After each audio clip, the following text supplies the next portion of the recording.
Ladies and gentlemen, welcome to the Extraordinary Family Life Podcast. We are your hosts, Greg and Rachel Denning, and we are now mostly settled in our new home base in southern Portugal, and it has been dreamy, man, because we've been dreaming about this and planning for it for a long time.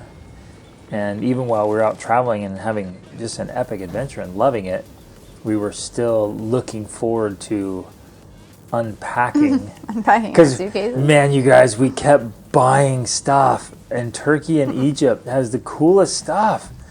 So we just kept buying and buying. Well, we started buying stuff in Norway. That's true. So we were buying stuff in all 17 countries that we went to.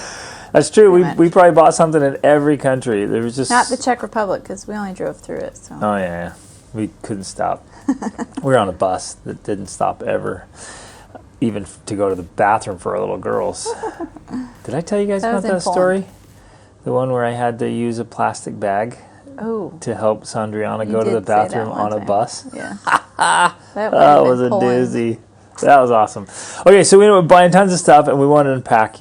Eventually, we ended up coming back here, I think, with 14, 15, 16 suitcases full of stuff. It was awesome. Worth it. Yeah. So now we have cool decos and pillows and lamps and candle holders. Just cool stuff from around the world, and it's fun that we integrate it into every part of our life. So Turkish towels and beautiful pillowcases and lamps and a little seating area we just created out of Turkish rugs. Oh man, so it's integrated and we're using it every day. And for me, it's just a reminder of the memory, the experience. It brings back the feeling with it and the people we met, the places we saw, the smell, the taste, the sounds, all of it. It's just it's so cool, so cool. So we're here. We're right by the beach. We went out paddleboarding as a family a couple days ago, and it was dreamy. Was awesome. It was amazing. Which is really cool because when Rachel and I came over here on our scouting trip, we saw these cliffs, and we were just walking along the top of the cliffs, and I didn't know this about her, but I was like daydreaming, envisioning our whole family paddleboarding along those cliffs and hopefully finding like cool caves or whatever. Turns out there was caves all over the place. Well, turns out I had the same vision. Yep. And then it happened. It happened last week. And we were out there paddling in these caves. And I was like, and I told her, I'm like, I dreamt about, like daydreamed about this. I envisioned this. And she said, I did too. It was awesome. And there we were doing it with our family. And there were so many cool caves and just places you could paddleboard in between, and it was just so amazing and gorgeous, dreamy and awesome. Anyways, we're loving it and living the dream, literally living the dream, and I share that, which is lots of work too. Yes, there's lots of work behind it, and they're always, because anything in life, you've heard us say this and you understand this, but we need the reminder. Anything in life that is truly worthwhile is going to have a big price tag on it. And it's going to cost something. It's not always money. A lot of times it is. Yeah. And money helps. But it's going to cost you something. Time, energy, effort, sometimes emotion, blood, sweat, and tears. Yep. And sometimes mental strain. Yeah. Almost always, I think I can confidently say it's going to require some change, some transformation, some refinement. We have to level up. I would say that that's without question. In fact, I think that's the only way it can be achieved. In order to achieve this thing that you dream of, it's bigger than your current reality. That's why it's a dream and not your reality. Right. And in order for it to actually be achieved, you do have to grow into that new reality. So you have to become a different person. Yep. So in order to that's painful. Achieve bigger things, you have to become a bigger person. Right. You've got to grow. And that's true with our conversation today. But I share this kind of dreamy portion, kind of our personal lives, as an encouragement and inspiration to you, because if we can do it, you can do it. And to come from where we started to where we are and where we're going, I hope that's encouraging to you to say, hey, I can do this. I can pull this off. I can achieve my dreams, even though they seem quite impossible. Had you talked to us even 10 years ago, 5 years ago, would have seemed, well, 5 years ago we were in Europe. Right? Okay, we were like, fine. yeah, we were living in Germany and loving it. Oh my goodness. Right after we moved from Europe Yeah. Then the it was States. back to this discouragement and frustration. But it doesn't have to take that long. I remember we took half a year just wandering for fun. Yeah, it was just we a could have blast. been We here could have been here sooner, sooner. And we've been doing dreamy stuff for years and years and years. So we just want to remind you that whatever your dream looks like, whatever it is for you, if you become just fixated on it, not to the neglect of the other important things of your life, but to the inclusion of the other important things in your life, you can make your dreams come true. It's so powerful, so important. Which does require you to sacrifice some things, and I think what ultimately you have to sacrifice is the things that really you don't care about anyways. It's the kind of the things that you're doing because they have to be done. Kind of, you have the sense of obligation. But when you learn how to reprioritize your life and focus on the things that actually matter the most, including the pursuit of your dream, then the other things kind of fall out or fall away, and it actually frees you up mentally, emotionally, physically to pursue what you really actually care about most. Which is such an important principle. We have to remember every time we say yes to some little social conditioning, some little, any little thing. Okay, I'll do that. Or, well, aren't we supposed to do those things? Or, well, I do that because isn't that what's expected? Or on and on, blah, blah, blah. Every time you say yes to something, by default, you're saying no to something else.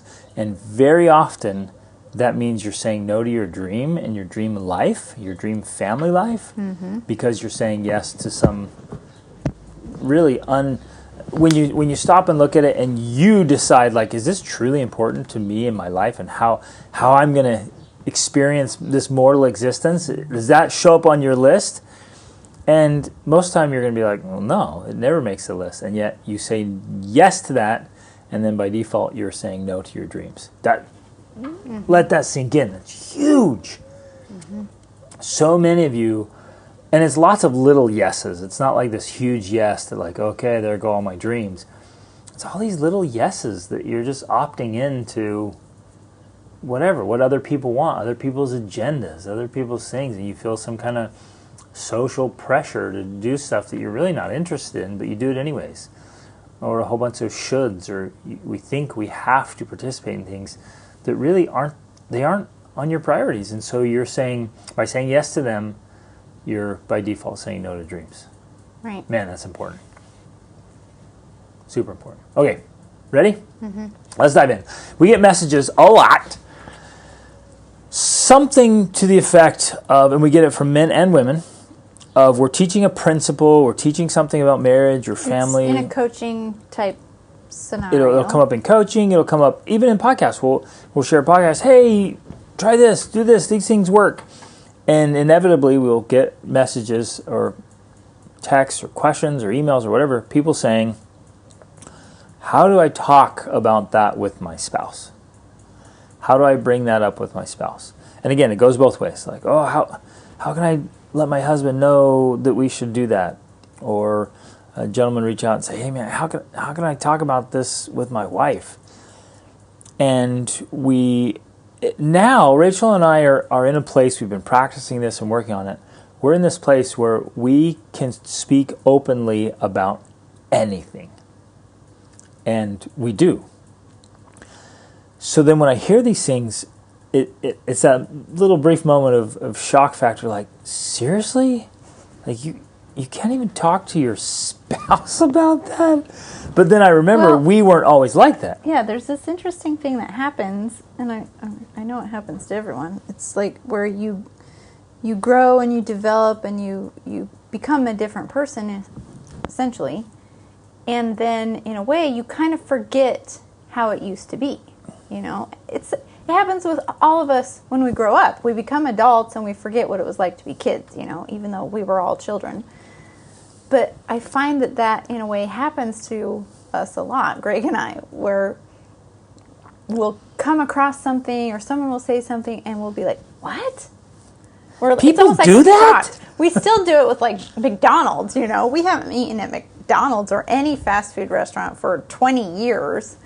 And we'll drive by a McDonald's and there's a whole line and we'll kind of look at each other and be like, what? People still eat at McDonald's? I can't even believe it's still in business.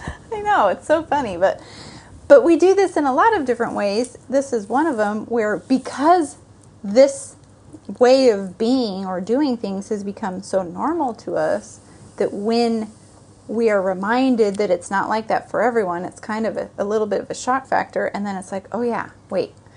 I remember we used to be there. We used to do that. We used to eat at McDonald's. We used to not be able to talk to each other. We used to, all these things. And so I just want to bring that up to how interesting and fascinating that is about the human mind, that we can forget what it used to be like. We forget what the old normal was like because we're so used to the new normal. Exactly. That's such an interesting thing. So we get this a lot. And then we have to slow down and say, oh yeah, how do you get here? How did we get here? What journey did we go through? What works? What doesn't work? Why is this a struggle? And obviously it is a struggle, and I would say it's a very common one where I would say it's pretty rare that couples can just speak openly about anything and everything. Most couples have something, a few things usually, that either they both know it's super sensitive and maybe it's led to arguments in the past, or maybe just early on it's super reactive, one or both, or it's being handled poorly. Something's off, and it's usually these topics where it's just like it's the I don't know, money is one. Sometimes couples can't talk about money. Sex is another one. Religion, politics, weight loss. Like, my mother, you can never, ever speak about my mother. Or, like, whatever. Well, I remember, one of the things that we couldn't talk about early on was exercise. We couldn't talk about that. And we can get some background on that and explain. I think that would be helpful because it would be totally helpful, I think. Because I was am obsessed. Like, I love everything health and fitness. Let's tell it from my point of view. Hold on 1 second. So, from my point of view, essentially, before I ever met you or saw you, you called me on the phone. You got my number from a friend, and you were interviewing me. We figured out later it was an interview. I had seen her at a gathering, didn't have a chance to talk to her, got her from a friend, and so I was calling. But again, you guys know part of our story. Having been out on my own at 16 and seen lots of failed marriages, I had spent a lot of time thinking and writing about the kind and caliber of marriage and relationship I wanted to have. So I had a list of meaningful questions. I knew what I wanted, and so instead of just dating and chit-chatting about whatever for months at a time, I just tactfully, she didn't know, and the girls I went out with, they didn't know. I was just asking meaningful questions. And before things got emotional or before we got connected, I'm asking for honest answers. Yeah, so that you could make a decision about whether this was someone you could date and marry before all of that stuff happens. Yeah. So anyways, one of the questions he asked on the phone before I saw him was, do you work out? And me at that time thought, oh, he's asking that question because he must think I have a nice body, and so he's like, whoa, do you work out? Because you look great, That's what I was thinking. Really, I'm just thin. And I remember trying to think in my head, like, do I work out? I couldn't think if I did, which obviously is a clue that I didn't. Now that I know her, I'm sure she was, what is working out? Right. And so I remember saying something like, oh, I go snowboarding and hiking sometimes, But later on, first of all, when we got married. Well, let's back. So, just family background, zero fitness IQ in your family. Yeah. Fitness IQ. That's a good one. So we ended up, getting engaged and getting married. And later he tells me that he has this list, and I had a list too, of what I wanted in a husband, and he had one of what he wants in a wife. And he said, I met everything on the list except for exercise and working out. And I never really understood, because my family had no financial or fitness IQ. I never understood why that mattered that much. I never understood. And then later, I never understood why it was so important to you. Now, later, I did figure out that one of the reasons it was so important to you was because exercise had essentially been a lifeline for you while you were out on your own as a teenager. Massive. You were dealing with trauma, you were dealing with depression, you were dealing with all of these things, and working out, exercise, essentially helped you get through all of it. Absolutely. You would let out your anger and your frustration in the gym, and it really just, it was a lot. It was a foundational piece for you. So we go into this marriage with these two very different viewpoints. Me, I'm thinking, what? Working out? Like, is that a thing you're supposed to do? And you, like, working out saved my life. But we were so young, we couldn't communicate that to each other. And so this became one of the things that we couldn't talk about, because you would bring it up, and for me, it was just too many obstacles mentally and emotionally to get into working out. And it wasn't something I felt like I needed in my life, right? I had a more stable family life. I was just like, I felt like I had what I needed, and exercise just never fit into that picture. And for you, it was almost the exact opposite. It's everything. Yeah. That life was built on physical fitness. Exactly. So we have these very differing viewpoints, and I think this is powerful because for a lot of couples, this is what they're coming at. It's not the same topic, of course, but it's the differing backgrounds and definitions of why this thing is important and why it is that way. And when you're young, especially, and then if you never work on making it, gaining the skills to be able to communicate about it, you go through almost your entire married life not being able to discuss that topic because you've never gotten to the foundation or the background about why this person has the viewpoint they do about it that's so different from yours. So for many, I would say probably at least a decade, it was a sensitive topic. Two decades? Wow, you're giving me the babe. We've been married like 2 decades. I don't know if it's been 2 decades. Let's say a decade and a half. We'll meet right there. A decade and a half. Let's make it seem better than it actually was. No, I'm just kidding. It was particularly sensitive and frustrating. At least the first decade. For the first decade. And again, some of you, it might seem like, oh, that's pretty superficial or shallow or unimportant. Or some of you might be listening and be like, yeah, I get it. And again, understanding the science behind it, I had researched it, I'd lived with it, I'd gotten results. I got it. And I couldn't articulate this early on, but I knew the benefits. There are so many things that I am capable of doing, huge, important, even literally life-saving things now. Mm-hmm. I get to go out and rescue people. And I've had many opportunities to do that. Literally save lives because of the physical condition I'm in. Right. And so I connect that, all of it.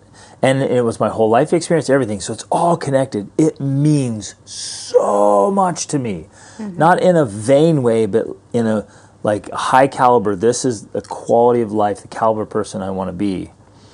And you guys know part of my story too. I hated being alone. Oh my gosh, I hated being alone.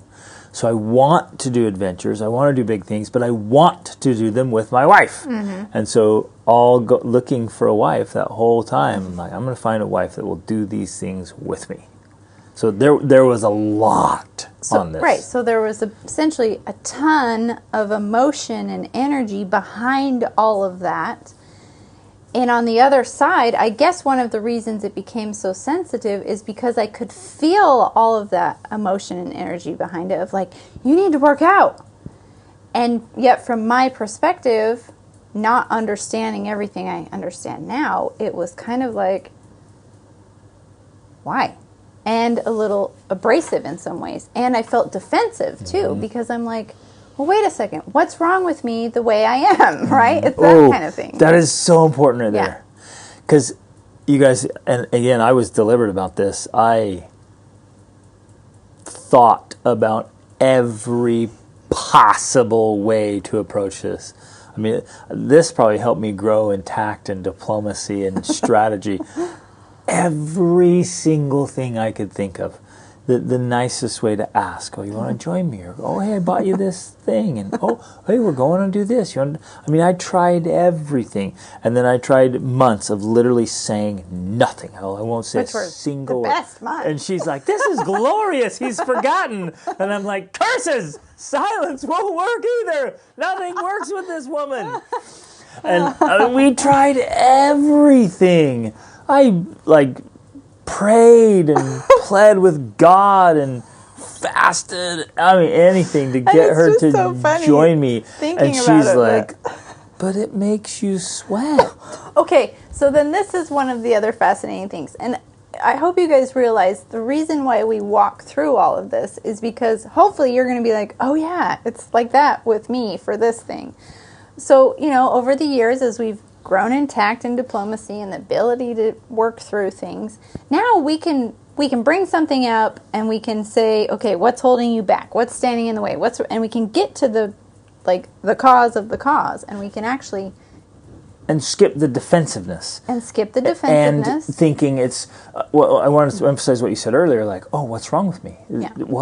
What, you don't love me the way I am, and we it's this reactive emotional state that just doesn't work. And I think, sometimes we'll still have that, but it's in a playful way now because we're aware of what's happening. We're like, I'm getting defensive right now. And so we kind of have this playful banter of like, what, you don't like me the way I am? What's wrong with me? What's the problem, And it's more of a playful thing because it's still human nature. Like, we're still human and we still can get defensive about things, but we recognize what's going on and we don't allow it to disturb the relationship that we have. And we know it's what's happening is it's the survival brain, not who we are as our best selves. Because as our best selves, we're just going to be able to open and see it and just talk through it and not get all carried away. Exactly. But the survival brain's like, oh, you're under attack! You're attacking me! Fight for your existence! Yeah. And you're like, no, we're just talking about the garbage problem that I asked you to take the garbage out, and you keep saying you will, but you don't. So now I'm asking about the garbage.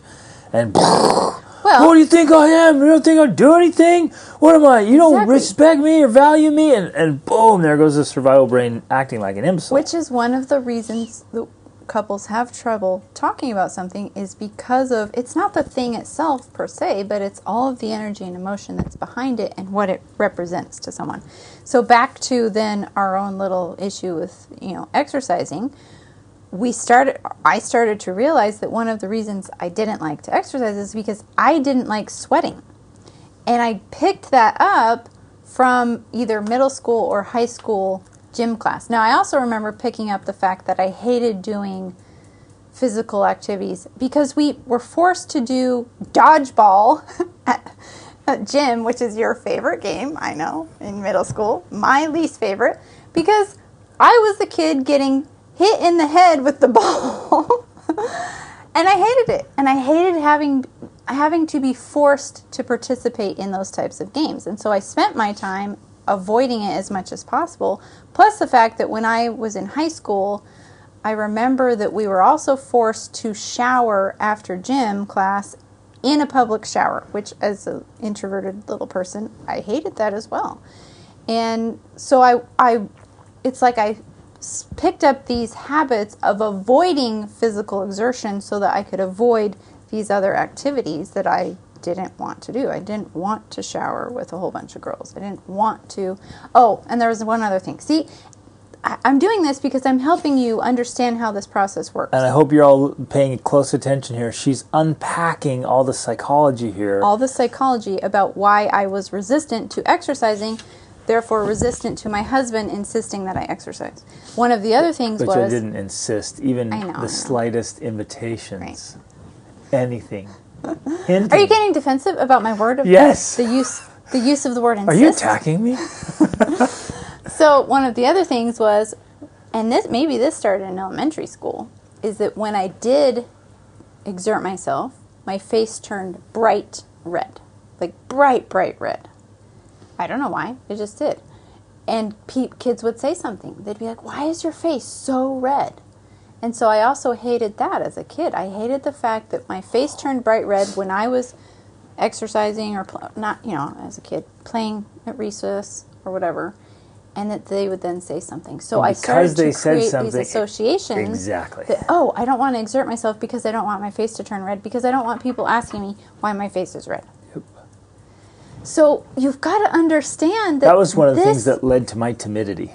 When I would get shy or nervous, my face would turn bright red, and people would say something, right. Whoa, dude, your face is so red. Exactly. So I'm like, I'm going to avoid anything and everything that might make me nervous and make my face red. And I remember doing the same thing as a kid, exactly. So exercising was one of them, and then also, just speaking up or saying things in a public or group setting, because if I got embarrassed, my face would turn red, and then I didn't want that to happen.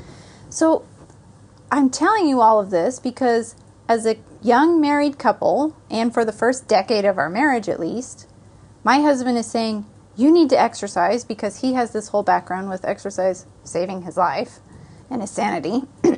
And I've got this whole background about avoiding exercise because of all these reasons that I could not articulate then. I can articulate it now, but then I couldn't. I didn't know why. I just thought I don't like to exercise. I don't want to exercise. And yet that's the reason we weren't able to talk about this subject, and it was a very sensitive subject for both of us.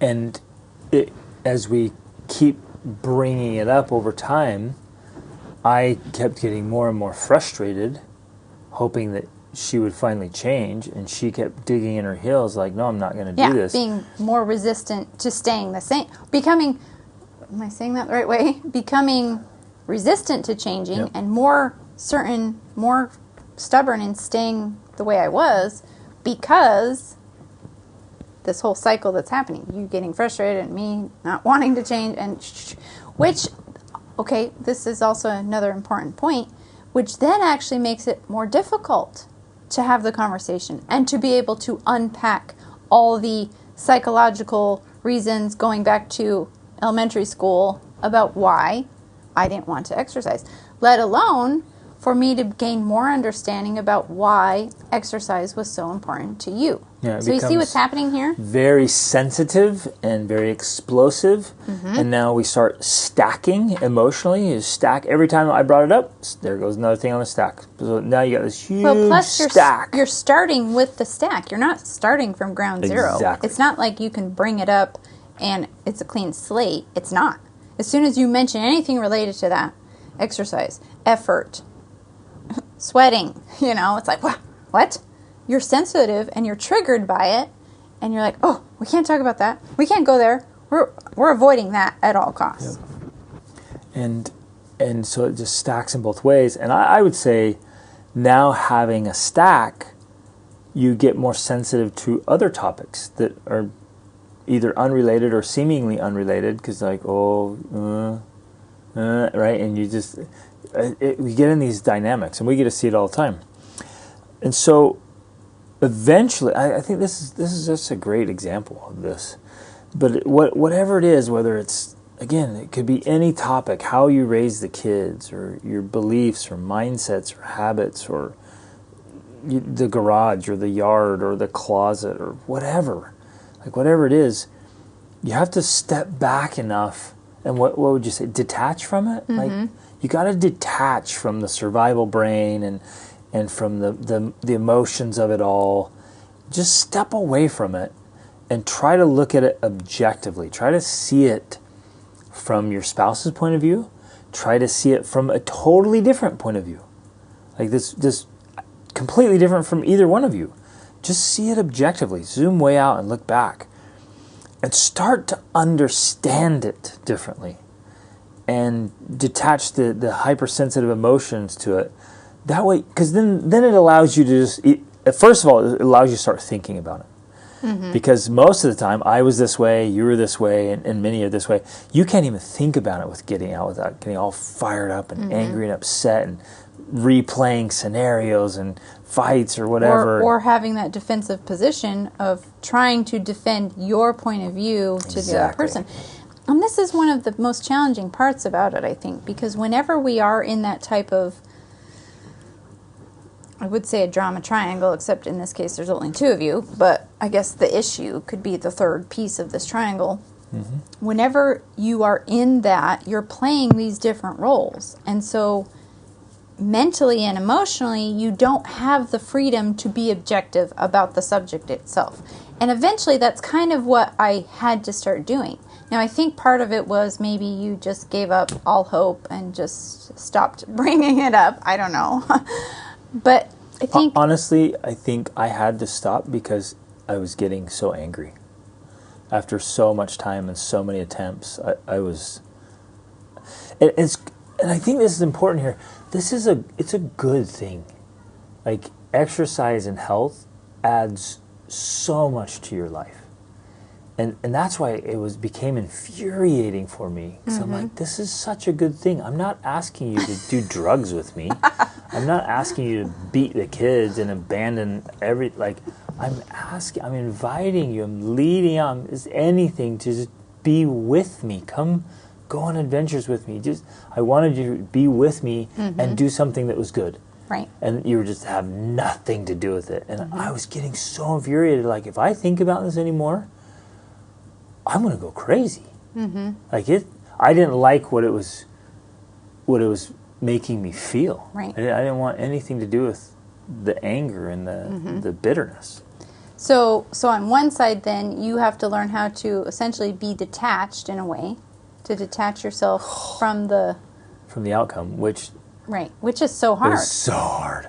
Because you want never that could outcome. I be like, yeah, I don't care if my wife's healthy. Right. Because then to me, that means so much. I'm like, okay, she's going to cut off years and years and years at the end of life, so I'm going to live to 120 and she's going to drop off at 75. Like, that's a suck sandwich. Right. And then she's going to be unhealthy and weak and tired, won't be able to do anything or be with the kids or grandkids, because the grandkids will wear her out and she'll just be a crotchety old ornery lady sitting in her chair saying, I can't see a grandkid. See, it means so much. See the emotional weight here behind that? So, but somehow, I mean, from my perspective, I felt that you had detached a little bit more from it. You know what happened? Okay, yeah. Is the kids got old enough to do things with me. So as irritating and painful as it was for you not to participate, I was at least able to take the kids. And I had somebody to do things with. I think that would assuage it a little bit. I always wanted you there, but I'm like, at least I got my boys or my daughters. And then that's interesting too, because on the other side of it, I always felt like the kids were one of the reasons why I couldn't participate, because I felt like I was pregnant or nursing, or then my body was destroyed, right? Which we did a whole nother podcast episode about that. And it was, well, to just bring it up, later on we realized part of the reason the pregnancies were so hard on you was because my lack of physical fitness. Your fitness was low. Which we talked about in our episode on body shaming. Yeah. So anyways, so what I'm trying to, because I know that for me this has always played a part. It played a part with my own teenage rebellion as a teenager. And I think it played a part in this too, where when I feel like someone is expecting me, or I'm going to use the word insisting that I do something, I am the one that digs in my heels. And it's like my brain shuts down and I get in this defensive mode of I'm defending my viewpoint instead of taking an objective viewpoint. Particularly if there's any kind of disapproval. If you feel like I'm disapproving of that, exactly, you'll even dig in even more. Exactly. So, but from my side, and I don't know that I realized at the time that you had become more detached, but I at least started to feel like, okay, no matter what, I need to understand this topic for myself, because there was still, of course, some logical reasoning there of, well, yeah, okay, exercise is a good thing, obviously. I can't argue against that. I may have all of these mental blocks or physical or emotional blocks of why I'm not doing it, but from a logical perspective, I know exercising is something that's good for me, right? So on my own, I had to come up with my own plan in a way. Because one of the other challenges I always felt that when I did try to participate with you, I always felt like I couldn't keep up. I wasn't at your level. I was slowing you down. I was fill in the blank, So it's like I was trying to compete with Olympic athlete being this little baby, this exercise baby. And so I always felt inadequate, which was another... another deterrent. Another deterrent. And to be clear, like I wasn't like, come on, Rachel, do what I do. I just did 100 push-ups. You did 2? It's pathetic. I was always encouraging. And you were always very positive about it. Like let's go backpacking. I'll carry your backpack. Right. Like you just bring your clothes. Like I'll carry water and snack. I'll carry the kids. Like we went into this canyon. I carried 3 kids and the packs out. Like I would always do everything, but you always still felt like it just wasn't enough. I was a weight or an anchor or something, which then makes it more of a deterrent. Instead of motivating me for whatever reason, something like that would motivate you, you'd be like, wow, I'm out of shape. I need to step it up. For me, it always felt like I'll never catch up. Like I'm so far behind. You were exercising as a teen. I didn't. Then I had all these kids. I'm so far behind. I'll never catch up. And so I had to kind of switch my mindset of, I'm not trying to catch up. I need to figure out me. I need to figure out what I care about. I need to figure out what I want to do. I need to figure out my own motivation. For me, one of my motivations became longevity. Like I cared about living a long life, but not just like sitting in a wheelchair type long life, because that sucks. I want to be active. I want to be able to move my body. And for me, that was a different definition than the one I felt like, not that you were giving it to me, but like your definition. Right. And so it's like I had to find my own definition and motivation of what was going to drive me to want to be more active in my life. And then what? And then what? Well, yeah. So then it started to switch. Well, right. So then once I started... and again, we're telling this story, guys, not so you just know about some personal story in your life. There's a principle, there's a lesson to every one of these. So as we walk through the steps through this, we're sharing Apply this. It to so your you're like, scenarios. Oh, okay, wow, that's it. You're unpacking a lot of this stuff. So she started to get a different motivation was and one. Again, so longevity. This took another 10 years. And then so now we're up to the 2 decades. And then as you read about it, you're like, okay, I got to do that. And they're like, yeah, you got to be fit. You got to move your body. It was movement. Right. Well, I even things like lifting weights. I've learned about how important lifting weights is for women, and it helps with longevity and muscle strength and all of these types of things. Density, right. Bone density. Yeah. Right. And so, where maybe in the past... And you saw your grandma become extremely frail. Yeah. Right. I see it in, my family as they get older, and, I think, okay, how can I prevent those types of things? How can I have better strength, better mobility as I start to age, right? And this is where I step in and say, babe, I've been telling you this since we met. I told you so. I told you so. I would say I told you so, but that's below me. I'm not that kind of person. And so this is where it's so interesting, because in a lot of ways, those were the things you were trying to tell me as newlyweds even. But in my mind, I was giving a different definition to what you were saying. I thought it was about body image, or I thought it was about having muscles, or about having six-pack, and things that I didn't care about as much. And so you're saying one thing and it means something to you, and I'm hearing something else and giving it a different definition. And so that's obviously where we have this disconnect. We're not meeting up. We're not seeing eye to eye, because we're using words. The same words. Using the same words, but they have different definitions. Yep. And again, if you can see it, if you can visualize in your head, they're attached to a sensitive nerve, so to speak. Well, and they're attached to this weight of meaning behind them. Yep. And so it becomes, if you don't get to a place where you can think about it differently, objectively, you can process the emotions, you can talk about different definitions, how you see it. Again, I would say probably first is to you do it. You've got to be able to walk through it mentally and emotionally yourself. Right. So, I could say, oh, well, the key to the situation changing was that Greg changed and that fixed everything. You know, that's not, you can't have that approach and you can't have that viewpoint. In reality, it was both of us making some change. But you can't wait for your spouse. So you have to, in essence, whatever this topic is that's so sensitive, you have to create that space for you to be able to think about it in an objective way. Yep. And I would say to think about it from the other point of view, your spouse's point of view. Because I know that also helped me a lot, where at one point I remember thinking, wow, this was so important to Greg. Like I had this aha that, oh yeah, you were out on your own and you were dealing with anger and frustration and depression and loneliness. Like this was a major outlet for you, and that, no wonder you feel so passionately about it, because it was so important to you.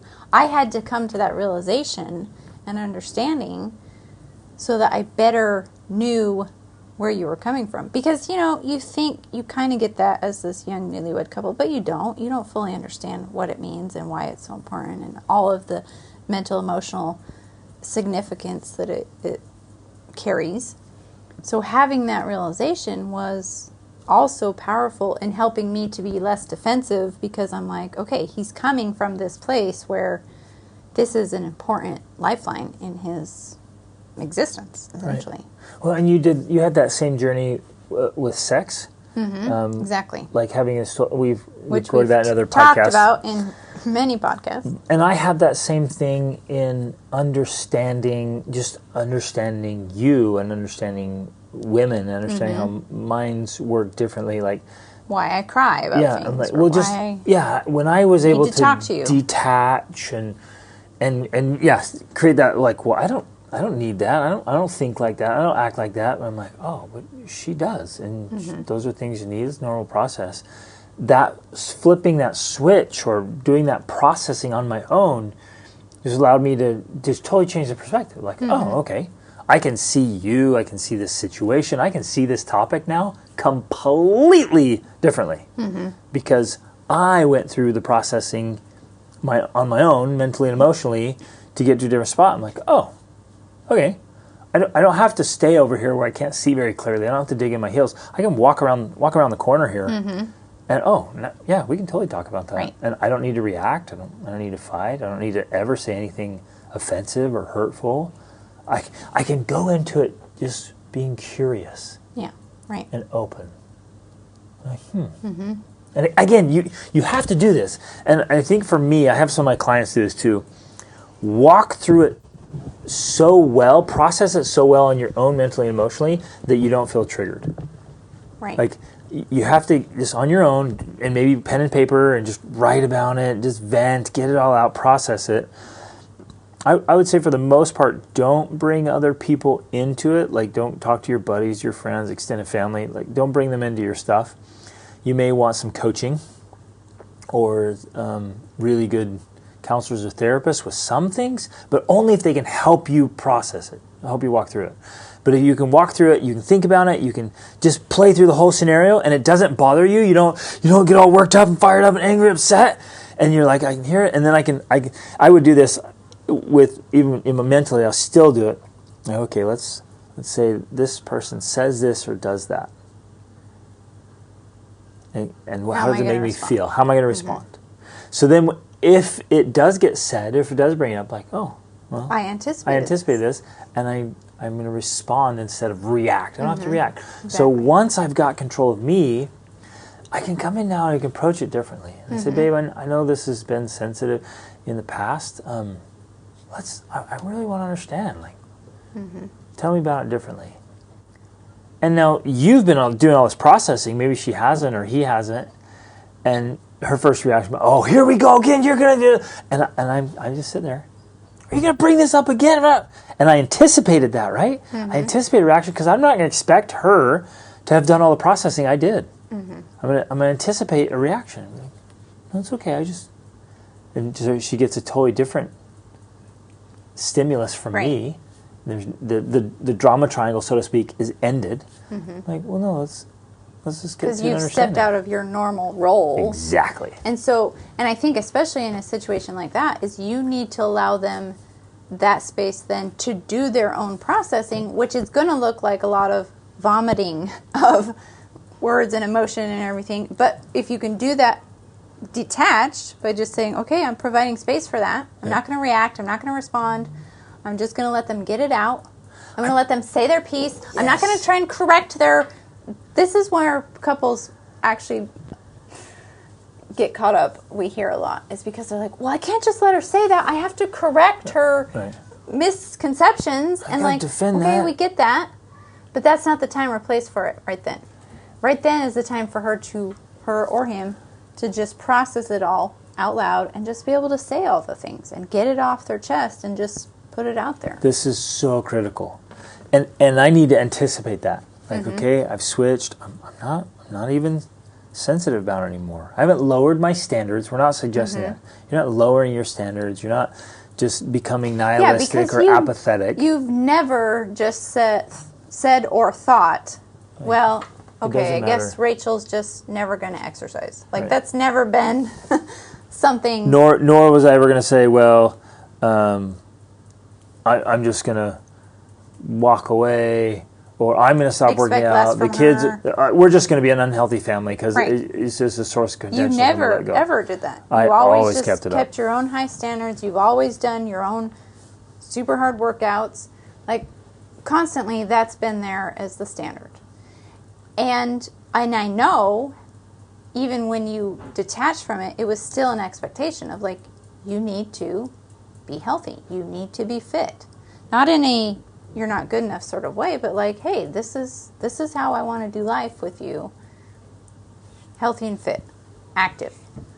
But so then, when in my own space where I do my own research, well, of course, all the research lines up with your viewpoints, right? So, I've got nothing there but confirmation that yours is the better path. So with that freedom to kind of form my own opinions about it, well, my opinions begin to line up with your opinions. So, that's a win-win. But I don't expect that right away. Right. And I show up with a theoretical or hypothetical vomit bucket, right? Right. Because I'm doing this process like, okay, I'm going to change here. So again, we're giving you guys specific tools. So go and say, I'm going to approach this differently. I'm not going to expect her to change right away. In fact, I'm going to fully expect some vomiting and some intense emotion, some processing that might be out loud. Some attacking. There might be some attacking. I'm going to anticipate that and be like, I'm totally okay with this. This has been sensitive for a long time. I'm done being sensitive about it. She may not be done with it. So I'm going to sit there and everything that comes out, I'm just going to sit there. I'm not going to correct it. I'm not going to fight back. I'm just going to let her just get it all out. And I'm going to have this little, again, I'm not going to say anything. I'm not going to do anything. I'm just have this, hypothetical bucket, just catching everything. Like, okay. And then you can throw it out. And I'm going to mentally, I'm going to throw it out later and not keep any of it because she's just processing it. And we're going to let it happen. And then over time, there's the transformation is going to happen as long as I maintain the new state, the new role, the new position. Like I don't go back, I don't revert back to the old way. I go to this new space and allow you to come along that process. Right. I see that come up with men especially that I work with. They'll be like, "Hey man, you got to stop doing that." He's like, "Yeah, I did that for years." I'm like, "Well, yeah, your wife hates that, dude." And in total honesty, ladies and gentlemen, especially gentlemen here, your spouse will only tolerate your crap for so long. And you take advantage of it. It's all the time. Spouses take advantage of it. They think, my spouse, real patient. They'll tolerate this. No. At some point, it hits a breaking point. Like, I'm done with your crap. In fact, I just had a really important call last week. And that same scenario was like, hey, no, you know what? She's done. She's done with your crap. If you seriously do not change for good, this marriage will end. Like, that's the cold, hard reality. So then if all that's built up, you better fully expect to get a dump truck full of emotion. You're going to need more than a bucket. Yeah, you're going to, exactly. You're going to need a huge excavator to take care of that. And you fully deserve it. You fully deserve it. So then let's say you change, and this is what I want to get to here. You change. You're like, hey, I don't do that anymore. And then I'll get calls or messages like, man, it's been 2 weeks already. I haven't done anything as I used to do, and she still treats me the same. Like, dude, 2 weeks? You've been doing it for 2 decades. After 2 weeks, you expect her to just think that you're a changed man now? No, dude. Stay the course. And so, if you do need to make changes, make them, and expect that you're going to be tested. It's going to take time. Yeah. It's probably going to take years. There's still going to be some doubt. You're like, we'll see. We'll see how long this lasts. Because you've changed before. You've made promises before. You've committed before. You just got to stay the course. And so part of this issue is if you guys fight about money, like, I wish we couldn't possibly share all the stuff we hear in the messages. But I think many of you it would either be interesting or sometimes shocking to hear the things that couples will get upset about and fight over, and like weird stuff with money, right? In the way one spouse controls the money. Yeah, I can't even go get things I need because my spouse freaks out if I buy stuff for home education or for running the home better or whatever. Like, and again, it's all just piled up from years and years of experiences and emotional attachments. There's some other reasoning behind that of why the spouse is behaving in that way. It's obviously just not the thing itself. It's all of the emotional attachment to their viewpoint on that issue. So it's kind of interesting though, because I guess what I want to say is one thing that you can do is you could both listen to this episode separately or together, and then do your own processing. So kind of like you were talking about, like if ideally you both listen to it and then you do your own separate processing about a specific issue, then you can come together and there's going to be, a little less vomiting and a little less attacking because you understand what's happening. Yes. You're able to discuss the process that's going on. Yes, and you can do the processing and some of the vomiting on your own. Again, take it out on paper, not on people. So if there's an issue, let's just walk through like we would do it right now. Yeah. Like let's say we had some issue. Something came up and we're like, oh my God, let's pick a parenting thing, like the way we should handle some parenting situation, right? And there's a lot of anger here and a lot of emotion. Well, I guess we would both hey, let's both listen to this podcast. We either listen to it together or listen to it apart. Let's listen to our own podcast together, Dave. So we listen to it apart. The episode, right? And I again encourage your spouse. Both of you should listen to this separately, maybe together. But then there's all this issue, and I can still feel the emotion. I can feel it coming up, and my mind starts going. Yeah, but she does this, and she's always done that. And the last thing I want to do is, with all that emotion, actually try to talk to you about it, because I'm going to say things. Right. Either they're super hurtful, I'm going to regret, or I'm going to exacerbate the problem, I'm going to make it worse. Yes. Or I won't be able to even communicate or listen clearly because I'm so triggered. Right. So we would separately go and do our own processing. That could be, I would probably say, writing it out. Or, you can just talk through it in your own head. Like, I'll do that.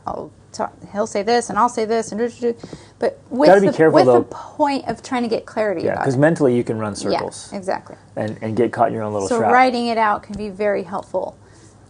So we do that, especially if you're writing it out, then you can clarify the most important points too. Like, well, it's this thing that's really bothering me, and this is the reason why, and this is why I feel that way about this thing. You just want to get clarity and remove some of the emotion so that when you talk about it, you can actually talk about it in a logical, reasonable way without all of that emotion there. Because it's essentially the emotion that ends up getting in the way. Yep. Couples will talk in circles about things because they're dealing with the emotions and not the actual subject itself. Which is so good, because at that point, it's the emotions talking, not... Right. It's not even you. It's not logic. It's not, hey, let's have a great marriage. It's just like, I feel so hurt or so angry or so stressed or so like whatever it is. The sensitivity is all there. So it's the symptom that's what's talking. Coming out. Exactly. Yeah. So you can't actually resolve the issue because you never actually get to the issue because you're dealing with all of the pain and the anguish and the hurt and the defensiveness. So you have to be able to remove that through this pre-processing phase to then be able to get to the heart of the conversation. And when you do that, it's so much easier to discuss things and to resolve them because you're coming to it in a better state of mind. So it's like two logical beings having And a so conversation. you radiate a different energy and you receive a Exactly. different energy. You're in a way better place. Right. So obviously, you guys, this is going to require some Practice. pretty intense humility. Yes, that too. You have to stop and just be humble. It's easy to get so angry or so upset or so hurt. Or so Even to convinced that you're right. Right, yes, exactly. So just, this is the right way. And you stop. Especially if you are right. Right, yeah. Well, so in the fitness case, right? I'm like, I knew I was right. Mm-hmm. And it could have gotten so bad that then I start thinking about Rachel differently, and I start thinking about the marriage differently. Exactly. And I start thinking about the family differently. And I know this is happening to a lot of you. You start dismissing it, and then all of a sudden, the issue becomes bigger than the marriage and the family. Mm-hmm.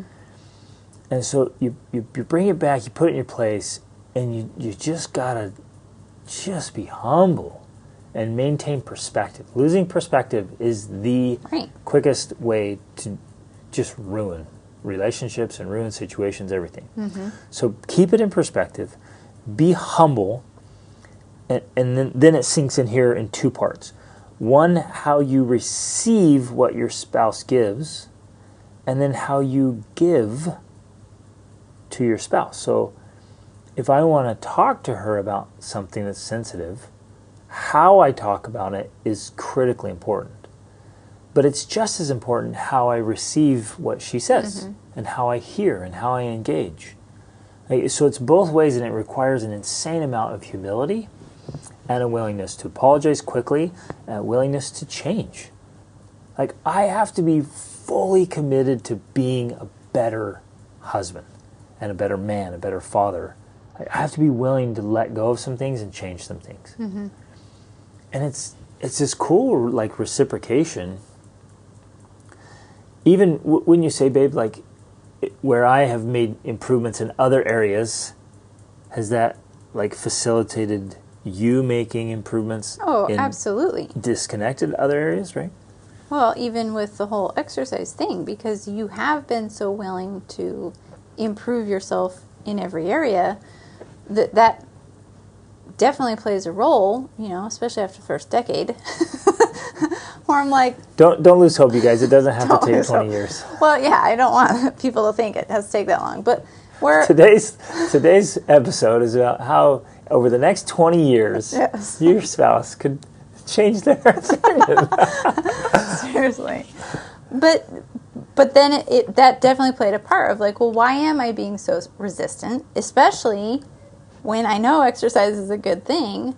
And I think that's what opened the door to, okay, why am I being resistant? So then I was able to better understand my own mental and emotional blocks to why I didn't want to do it. And I think this is important, because once we were able to create that space and do some of that separate processing, then we are able to have the conversation. And it's not going to be fixed overnight. You're not going to have one conversation that solves the problem. But we open the space to have an ongoing conversation. So then I would just bring things up. You'd be like, well, I want to do this. And then I'd share my immediate feeling or response, which is like, well, I don't want to sweat. And we're able to understand and have that conversation about, oh, well, why don't you want to sweat? And, where does that come from? And that helps me process through why I have this resistance, right? But if at least one of you is not in a good place, preferably both of you are moving towards a good place, you can't even get to the point of, why is the sweating such a big deal? Right. And again, that can be a long process of first understanding why it's a big deal to her, and then helping her make a new connection. Like, oh, well, you're not in high school or middle school anymore. You don't have to do a public shower. Like, you get to shower with me, babe. Like, let's create a better association there. Like, wow, we should be sweating a lot more often. Which is funny, because I love sweating. To me, sweat became this symbol of exertion and health, and sweating is actually incredibly good for you. It gets rid of toxins out of your body. But every topic needs to be on the table. And this is one thing I want to really drive home and emphasize. Thank you for listening this far. Thank you for being a part of our community and listening all this. It's awesome. I hope this is extremely helpful for you and your spouse. Well, and your kids too, and anyone you talk to. These frameworks here work. But I want to drive this home. If you cannot openly talk about anything and everything in your marriage, that is a symptom and a sign that there's a lot of room for improvement and growth. Mm-hmm. And you can rise to that caliber of a relationship. That's the main message I want to share here is like, you can build that caliber of relationship where any topic, anything can come up and we can talk about it and we can just discuss it and work through it and it's good. Nothing has to be off limits. Well, and I think, a lot of the reason couples don't do this is because, and I'm sure even listening to us, they think, oh, that's just a lot of work. Like, so much you have to do and so many skills you have to gain and this and that and the other. And yet, to me, I'm like, well, what's the alternative? Because your life is not going to be any easier if you don't do it. On the far side of this, it's still a lot of work and pain and suffering, but without the benefit. I mean, the beautiful thing about taking this approach and being willing to invest in the work is that you get the reward. We have the reward of having an incredible relationship, but it's because we've done the work. Now, we could have avoided doing the work because it was too much work. And that would have kept us back. What that does is it puts a ceiling of your growth and progress. So that would have kept us back where we were. A ceiling, but I also think that it eventually leads to a worse marriage. Mm-hmm. Like, it's not you just cap out and plateau. I think you don't just plateau. Bounce off of it and you head actually back down. Start to decline. Right. Because when you lose the ability to discuss certain things that are difficult to discuss, I think you also, like you were saying, you lose the ability to discuss even simpler things. Because you've essentially, what you've done is you've lost the ability to communicate. You don't know how to communicate, and that has a carryover into every part of your life. And so, yeah, it is work. And maybe it will take 20 decades. 20, sorry, not 20. It's a long 20 years, time. 2 decades, that is a long time. But what else are you going to do anyways, right? And it doesn't have to. We didn't have coaching. We didn't understand this. We're trying to share all this process so that we literally are collapsing time for you. So what took us decades can take you days. You can. Wow, that's a big promise. That's a big promise, but it's true because you can collapse time. If now you're going, if we had understood this, if we knew what was going on, and like, oh, well, now I totally get what's happening here, and I respond differently. That's rocket fuel to progress. Yeah, and you true. can make massive progress even much if quickly. It still takes months or years, it's not decades. Right, it's way and that's faster. Still way faster. And the goal is to get to a point where the things that are super sensitive or frustrating or whatever, like you haven't been able to approach, you can just talk about openly.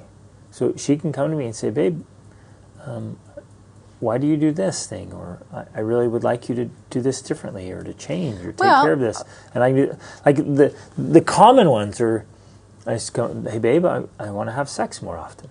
Mm-hmm. Like that statement right there in many marriages would it's just like a bomb in the room. Or she could come up and say, Greg, you need to stop doing this or start doing that. Again, these are the comments we get. I think there's a perfect example that just happened not too long ago while we were traveling. Greg had this way of saying things to people we were interacting with when we, like in hotels and different things. And I knew the reason why. Like I understood the principle behind it. And so for a long time, I never said anything. But it just kind of tripped me, and I was like, that's it. I'm done. I am saying something about this topic. I'm going to emphasize it. I'm going to insist that he at least sees my viewpoint that I'm trying to make here. And we did. And, we had an intense conversation about it. But you were very... At first, you were defending your point of view, not in a defensive way. You were just sharing your point of view, and I was like, "Yeah, I get that." Babe. What I was talking about was the principle. It's this principle that just I am a very principled man, and Yes. I live by principles. And if a principle is being violated, whoa, it gets me fired up. So it was around the principle, Right. but I was handling it Well, because ineffectively. Essentially what I was trying to emphasize was like, yeah, the principle is correct, but these people that you're trying to teach the principle don't even understand the framework. They don't even know where you're coming from with this. And so this is how it comes across. And so in that, while initially you're like, well, this is the principle I'm trying to defend, I just remember that you just got this look on your face of like, I'm going to think about this, I'm going to consider it, and then that was it. You changed. You literally, just like that, you changed it. And so while we, as a couple, even now, maybe we are inclined to avoid that because it requires some conflict. It's not that conflict is a bad thing. What's a bad thing is when you can't resolve conflict. Conflict creates change. And so there's going to be some conflict in communication. But right? there never has to be Doesn't have to be insulting fighting. or fighting. Yeah. Right. There's a difference between fighting and conflict. Conflict just means there's some, maybe can discomfort disagree, or intensity. So we had to have some conflict, but when you remove the defensiveness and you remove the posturing and you remove, all of those defense mechanisms, then you're able to sincerely just analyze it and be like, okay, let me actually look at this objectively, and then you come to a conclusion and you just make it happen. Now, you may have come to the conclusion of like, yeah, I get where you're coming from, but I still agree that this is the right way, and then you would move forward with that, and I'd be like, okay, great, I'll support that, I guess. But I guess that's kind of what we're trying to work towards is it's not a conflict-free communication always. Well, but it's specifically resolved. Around sensitive issues that need to be resolved. Exactly. Right. Otherwise, we otherwise have it's almost conflict-free, no pretty much. conflict. It's amazing, and I know 100% that's because we worked through the areas of conflict. One of the reasons why, and I think this is very important to understand, one of the reasons why we do have so little conflict most of the time is because when conflict arises, we resolve it. We don't allow it to just percolate through our lives, or we don't avoid it. And we don't avoid it. We actually will deliberately take time, and we do this every time we have an issue. We deliberately set aside time to resolve the conflict, to do everything we just talked. And so in some ways, you're right. We can now resolve things in hours that used to take us years to do. But because we set aside the time, we go through everything we've discussed. We get down to the core issue, understanding the psychological contributions behind it, and then we're like, okay, well, this is the answer. And then it's not like it's fixed like that, but at least we now have a clear solution, and then when it comes up, we're like, oh, remember, we're going to do this. We're doing this thing. We're going this direction. So it's like the decision and the resolution has been made, and now it's just a matter of putting it into action. Which, if you don't, that just destroys trust. Yeah. So if you ask me to do something, I'm like, yeah, I'm going to do it, and I do it, then you have trust, Absolutely. There's confidence, the conflict goes away because I'm like, hey, if we talk about it, it's going to change. If I say, yeah, you're right, babe, I'll do it, and I don't, it just destroys trust. They're like, well, he says stuff he's not going to do. We had this conversation, we went through this whole thing. And so now it cycles again, and that actually adds to the emotional stack. And so instead of solving it, resolving the problem, it adds to it. Yeah, it makes it worse. So again, it comes back to my own personal growth. I have to be willing to level up. Now, you don't have to. What's the phrase? Go along to get along. Like, we're not saying that. In some instances where like it really doesn't matter. Are you really going to fight over that? Like, who cares? Like, obviously, the peels on the potatoes are way better in the mashed potatoes. But if her family always took the peels off, which is the case, and she doesn't like them in there, okay, whatever, so be it. I don't care. Like, we're not gonna even. Who cares about the potatoes? Right. Just stop eating potatoes. But if it's a real true matter of principle, don't just go along to get along. Figure out how to process things. Figure out how to communicate. Figure out how to solve these things. Work through these things. It's possible. That's the higher level. That's leveling up. That's growth. That's progress. That's refinement. Which is essentially what you want. Because if you just continue to do what you've been doing, you're not going to get any better. And in many cases, you're going to actually get worse. You're going to atrophy in your relationship. Yeah. And so you could literally say that in your marriage. Say, babe, I want to have the caliber of marriage that you and I can openly and calmly talk about any subject that needs to be talked about. Now, that statement right there might trigger some things. Your spouse, what? You don't think our marriage is good? And be ready for that. Be ready for that possibility to sit with that and grab your little vomit bucket or truck, as the case may be, and just let it all come out and let that happen. Say, yeah, I love you. I love our marriage. I'm committed. I'm going to level up. I want the caliber of marriage where we can talk about things. Oh, you don't think we can talk about things? They're like, well, it seems like the way you're reacting right now is an indication of that. So, again, it's just something, it's an ideal to start working towards and to have, because when you can have that quality and caliber of openness, then it's worth all the work. Every bit of it. And whatever comes up in the future will be taken care of. You can resolve. Everything from the past has been resolved, taken care of. So we don't have to worry about that. What's happening today, we're processing. And again, think about this subconsciously. If you can't communicate and there's a lot of trouble, then you're going to be like, man, what's going to happen next year? What's going to happen if one of our kids does that? Or what's going to happen if this happens? Gosh, if we're always fighting about money, what happens if the economy goes down again? So then subconsciously, you're freaking out about another slump in the economy because it could destroy your marriage. You've got to work through that stuff. So you're like, no, like whatever comes, we'll just work through it. Because we've become those kind of people. Right. Love it. Okay, love you guys. Work on this. Share it with your spouse. Share it with friends, neighbors, family. Just share it. We want more and more extraordinary marriages out there.